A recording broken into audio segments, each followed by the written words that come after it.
Good morning from Bolpur. আমাদের একটা ছোট্ট রাইড হতে চলেছে জয়পুর। তো আমরা সকাল সকাল বেরিয়ে পড়েছি, ঘড়িতে বাজছে 6:40। হ্যাঁ, তো বন্ধুগণ হয়ে গেছে আমাদের এখন চা খাওয়া সবার। এবার আমাদের রাইড স্টার্ট হবে। সকালবেলায় চা না খেলে হবে না, সবারই একই ব্যাপার। শুভমদা রেডি, আমি এবার গিয়ার আপ করবো। তো এবার রাইডটা স্টার্ট করি, তোমাদের সঙ্গে দেখা হচ্ছে এবার বাইকের উপরে। আমাদের রাইড স্টার্ট হয়ে গেছে। এবার আমাদের ফার্স্ট স্টপ হবে পানাগড়। পানাগড়ে গিয়ে আমরা ব্রেকফাস্ট করব, ব্রেকফাস্ট করে বাকি রাইডটা কন্টিনিউ করবো।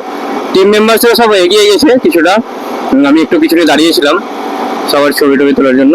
তোমরা এই সিনিক বিউটিটা এনজয় করো। এটা হচ্ছে ইলামবাজার জঙ্গল।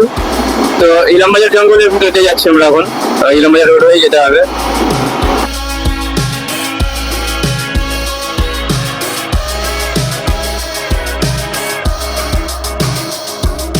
এসব জায়গা তোমার সকালবেলায় খুব ভালো লাগে দেখতে, দুদিকে গ্রিন, একদম পুরো ডিপ গ্রিন হয়ে আছে।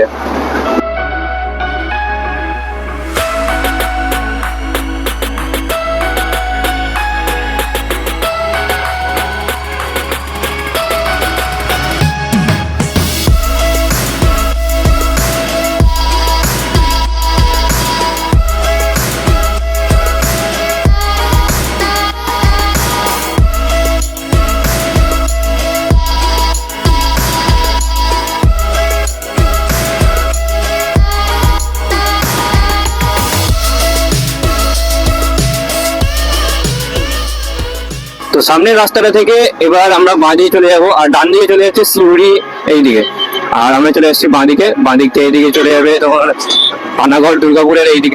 দুর্গাপুর এখান থেকে 38 কিলোমিটার,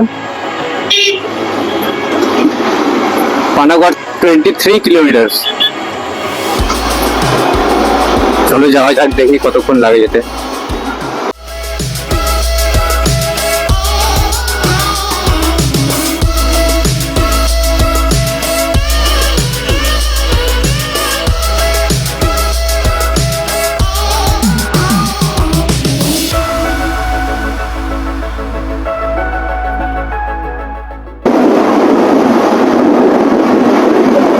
জয়পুর রাইডটা আমাদের অনেক আগেই হওয়ার কথা ছিল, অনেকদিন ধরে আমাদের এটার জন্য প্ল্যান হচ্ছিল, কিন্তু সম্ভব হচ্ছিল না, মানে টাইমের প্রবলেম হচ্ছিল, কারো কাজের প্রবলেম হচ্ছিল, তো সেই জন্যই আমাদের হচ্ছিল না। এখন সবাই কিছুটা ফ্রি হয়েছে, তো এখন রাইডটা কমপ্লিট করে নিচ্ছি।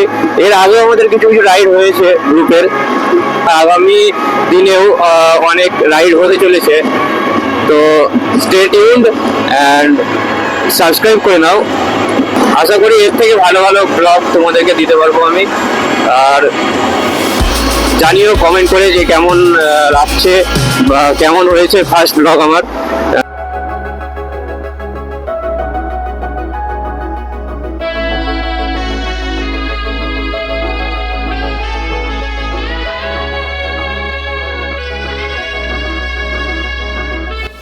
আমরা এখন ধরে নিয়েছি NH, ন্যাশনাল হাইওয়ে, আর এখান থেকে মাত্র 14 কিলোমিটার হচ্ছে দুর্গাপুর। তো দুর্গাপুরে গিয়েই আমরা বললাম, সবাই ঠিক করলাম যে দুর্গাপুরে গিয়েই আমরা ফার্স্ট ব্রেকফাস্টটা করবো, কারণ এখন টাইম বেশি হয়নি, 8:30 কাছাকাছি বাজছে যেহেতু। তো এত তাড়াতাড়ি বলছে, কেউই বলছে না যে এখন করবো, একটু পরেই করে বলছে সবাই। দেখি দুর্গাপুর ঢোকার আগে কোনো ধাবাতে বা কোথাও কিছুতে একটা দাঁড়িয়ে যাবো, নিয়ে ওখানেই ব্রেকফাস্টটা সেরে নেবো আমরা।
এখন যেটা দেখতে পাচ্ছ এটা হচ্ছে দামোদর নদী, পাশেই ব্রিজ দেখতে পাচ্ছ, ব্রিজে কাজ হচ্ছে সেজন্য নিচে দিয়ে রাস্তা করে দেওয়া হয়েছে।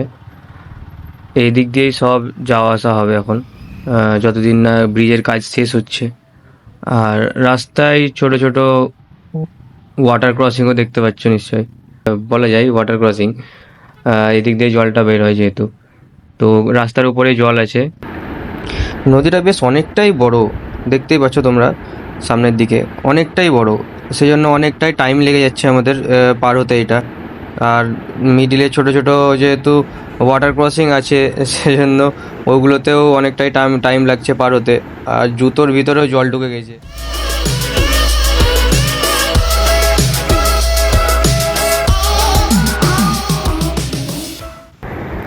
ফাইনালি আমরা নদী পেরিয়ে ওয়াটার ক্রসিং পেরিয়ে এখন বেরিয়ে চলেছি হাই রোডের দিকে, উপর দিকে উঠে যাচ্ছে এখন।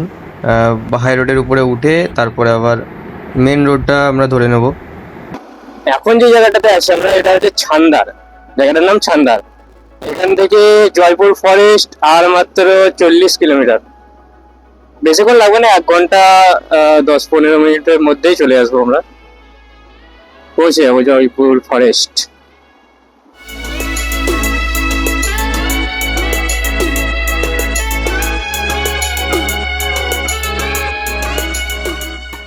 সামনের ভিউটা একদম একবার দেখো, সামনের ভিউটা দেখো, রাস্তাটা দারুণ, ওয়াও কি সুন্দর রাস্তা।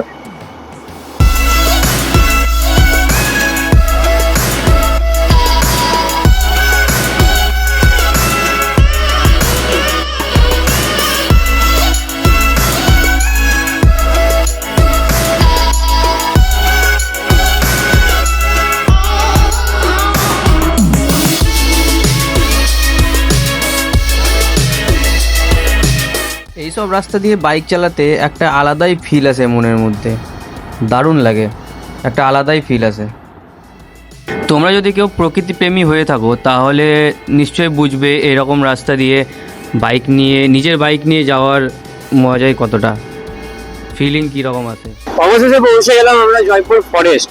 এখান থেকে ফরেস্ট শুরু হয়ে গেছে, মেন ফরেস্ট যেটা। তো এটা দিয়ে এখন যাচ্ছি, দেখা যাক কতটা ডেন্স জঙ্গল। দেখে তো বেশ মনে হচ্ছে বেশ অনেকটাই ডেন্স জঙ্গল এটা। ফরেস্টের সিনিক বিউটিটা তোমরা এনজয় করো এখন, কি দারুণ লাগছে।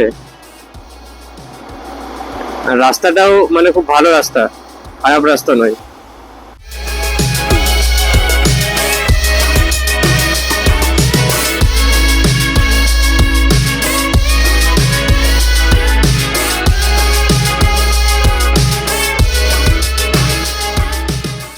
তো ফাইনালি আমরা পৌঁছে গেছি জয়পুর ফরেস্ট। দেখতে পাচ্ছ কতটা ডেন্স জঙ্গল। আর এখন এখানে দাঁড়িয়ে গেছি সবাই, আর এখানে এখন চলছে ফটোগ্রাফি সেশন। দেখো এই দেখো সব ফটোগ্রাফি চলছে।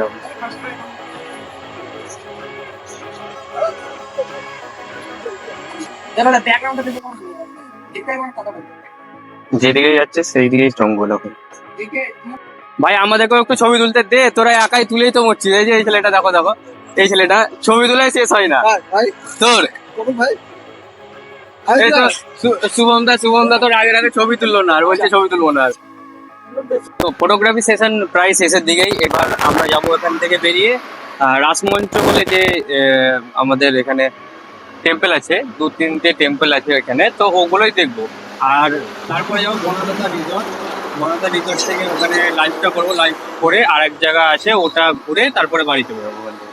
রাসমঞ্চর টেম্পলটা আসলে টেম্পল তো বলা যায় না, ওগুলো অনেক প্রাচীনকালের যেসব টেম্পল গুলো হয় সেরকম টাইপের দেখতে। ওখানে বেশ ভালো গার্ডেন টাইপের করা আছে, দেখলাম আমি ছবিতে। তো এবার গিয়ে ওখানে অরিজিনালি দেখবো কিরকম জায়গা।